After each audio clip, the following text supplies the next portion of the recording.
20h, 21h, c'est Storytelling en direct sur Fréquence ESJ. Si vous êtes nul en histoire, ça ne devrait pas changer avec Axel Rebaud, désolé. Par contre, vous aurez de super anecdotes à raconter à la machine à café demain matin. Ça, c'est déjà bien. On part à présent en Europe, en l'Est de l'Europe, pardon, en Russie, avec notre prof d'histoire maison. Vous nous présentez, Axel, Félix Dadaev, un jeune soviétique inconnu au bataillon qui avait un métier très particulier. Il était en fait la doublure, le sosie de Joseph Staline. Né dans le Caucase au début du XXe siècle, le jeune Félix Dadaev a une passion, la danse. Il a à peine une vingtaine d'années et il devient danseur de ballet. Ouais, il est tout content, il fait des pirouettes sur du Tchaïkovski, pourquoi pas. C'est pas du Beyoncé, mais moi j'aime bien. Ça change. Mais pas de bol, on est en 1942 et il y a maintenant 3 millions de soldats de la Wehrmacht qui sonnent à la porte du pays soviétique. Oui, ça embête un petit peu. Du coup, Félix Dadaev est enrôlé dans l'armée, mais très vite il se retrouve blessé et il est envoyé donc dans un hôpital. Il pense avoir enfin un peu de répit, mais si c'était le cas, j'en parlerai pas. Pendant qu'il se repose, il y a des agents du NKVD qui sont donc les services secrets de Staline qui vont dans sa chambre. Tu sais, c'est les gars qui te disent nous avons les moyens de vous faire parler.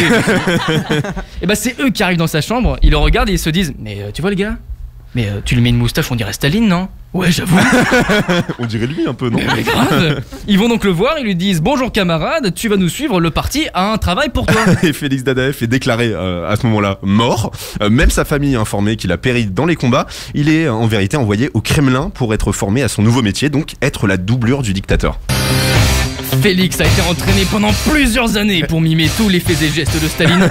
Ses mimiques, ses expressions, ses tics corporels et de langage. Au final, malgré une différence d'âge de 40 ans. 40 ans hein. Lui, il a 20 ans, l'autre, il a 70 ans presque. Avec du maquillage. 60 ans, normalement, s'il a 20 ans. On reverra les maths. Je suis prof d'histoire, pas de mathématiques. Au final, malgré donc, cette différence d'âge, avec du maquillage et l'uniforme du petit père des peuples, Félix est une doublure parfaite. C'est un peu comme si on prenait Théo Grévin, on lui met un costume cravate, une petite calvitie, on lui enlève sa tétine et paf, on a Vladimir Poutine.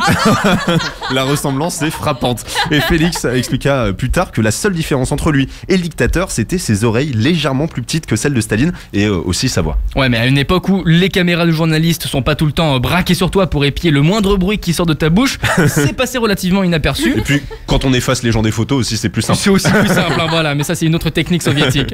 Au final, même les profs de Staline étaient parfois incapables de faire la différence entre les deux, tellement il était devenu mais son double quoi. C'est totalement fou et c'est en 2008 que le monde apprend l'existence enfin de Félix Dadaev. Il a alors 88 ans et il a enfin reçu l'autorisation du gouvernement russe pour raconter son histoire et il fera plusieurs interviews et il écrira même une autobiographie dans laquelle il explique qu'ils étaient en fait 4 hommes au total à jouer les doublures de Staline. Mais il était le dernier à être resté en vie et s'il est toujours en vie, il est redevenu un peu discret, mais il aurait aujourd'hui 101 ans. 101 ans, et ben on embrasse Félix Dadaev où qu'il soit dans la mère patrie. Merci Axel Rebaud.